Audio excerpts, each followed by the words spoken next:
water sign, Cancer, Pisces, and Scorpio. Kumusta po kayo guys? Okay, so water sign, maraming salamat po sa walang sawang pagsubaybay sa ating pong mga reading. And paalala lang po na ang reading po natin ay general reading lamang. So maaari po kayo guys makarelate, maaari rin naman pong hindi. Kaya gawing gabay lamang, okay?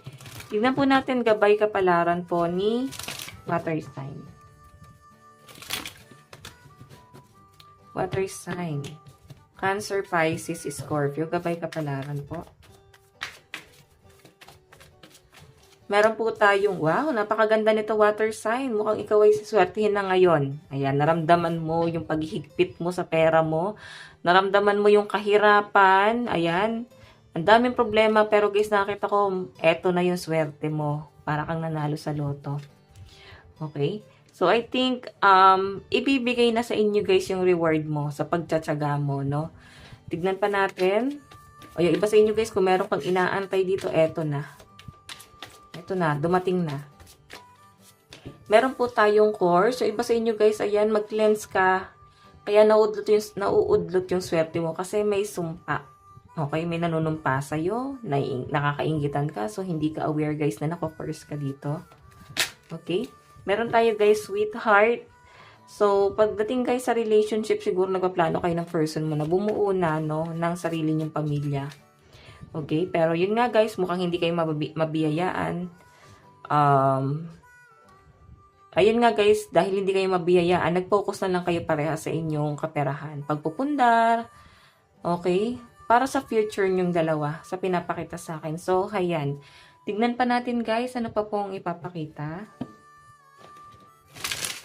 So guys, ayan, ang lucky number mo is 32, 40, and 21. Additional message. So ayan guys, mag-cleanse kayo, no? Or mag-salt bath kayo. Cleanse or magsindi ka ng kandila. Yung mga scented, candle. So, para makaalis guys ng, mga negative energy sa loob ng tahanan nyo. Pwede nga absorb mo sa ibang tao. Kaya, ayan, nahawa ka. Madali ka guys malapitan ng mga negative energy. Kasi siguro, negative din kayo guys itong mga nakaraan. Pero sa nakita ko guys, ayan, mukhang may swerte na po. Yung iba sa inyo guys, mabibiyayaan na siguro, no? Kung nahihirapan kayo mag-anak, baka mabibiyayaan na kayo. Baka ito yung swerte nyo. Okay, tignan pa natin. Meron po tayong boat. So, may nakikita ko rito guys, maaring may email na paparating sa inyo. Maaring meron kang inaantay na travel. So, ito na nga guys. Mukhang paparating na yung travel na to. Meron tayong The Grim Reaper. Meron tayong Self-Indulgence.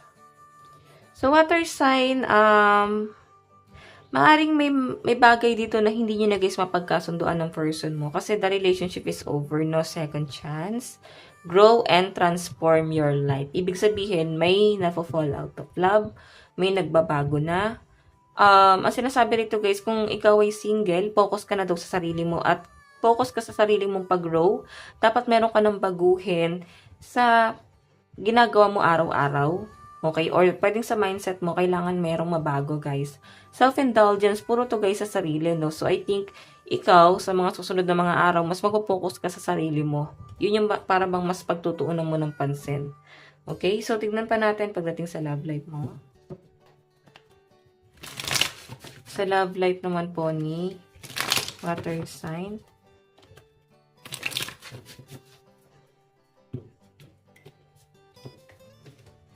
Okay. Meron po tayong 5 of Wands. So, may pagtatalo. May pag-aaway, pagtatalo, komprontasyon na maaaring magaganap daw po ngayong araw. So, meron po tayong 4 of Wands. Okay. Siguro guys, kasi hindi makita yung stability, kaya para bang may nagdadalawang isip na rito. May nag-aalangan na water sign na ituloy pa tong relasyon na to. Kasi tingnan mo, nandito yung 2 of Swords, hindi makapag-decide. May nagbubulag-bulagan lang dito sa relasyon na to. And nandito guys yung 4 of Wands, siguro yung stability, yung madalas na pinagtatalunan nyo, pwedeng pera, or kung ano ba yung plano. Pagdating dito sa relasyon na to, pwede kasing nakikitaan na walang plano. Okay?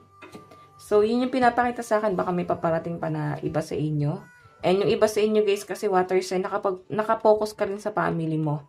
Okay? Kumbaga, hindi naging balance. Or pwedeng, yung person mo to guys, mararamdaman mo na para bang hindi ikaw yung pinagtutuunan niya ng pansin. unfair yung nangyayari kasi para bang mas focus siya sa kanyang responsibility sa family. Okay, and wala siyang plano pagdating sa inyong dalawa. Nababagalan ka kasi walang nangyayari. Okay, so tignan natin pagdating sa inyong kaperahan. Kaperahan po ni water sign.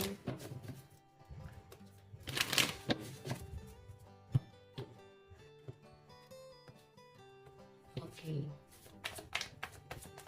Kaperahan po ni water sign. Meron po tayong justice. Okay.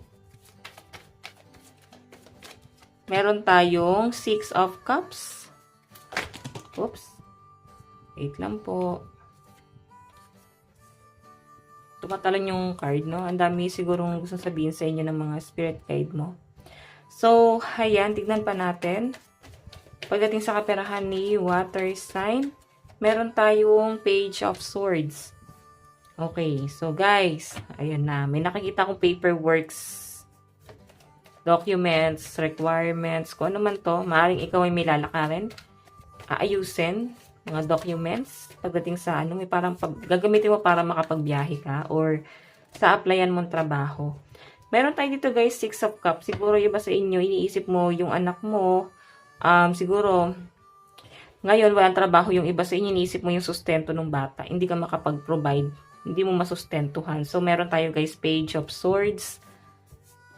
Sa pinapakita sa akin guys, page pa lang siya. So, hindi ka pa sure, pwede may balita na or sabi-sabi, meron ka mababalitaan dito na sabi-sabi or chismis. Pero hindi, ayun nga guys, hindi ka pa guys totally nag-a-assume dito sa bagay na to. And iniisip mo nga dito guys is yung support mo para sa family mo. Okay? So, ayan. May pangungulila na kayo guys pagdating sa trabaho. Pero huwag ka guys mag-alala. Ito na nga po yung luck. Maaaring paparating na po yung swerte sa inyo sa mga susunod na mga araw. So stay put lang guys. Huwag daw kayo mainip. Yung swerte mo is nakaano lang siya guys. Parang steady lang siya. No?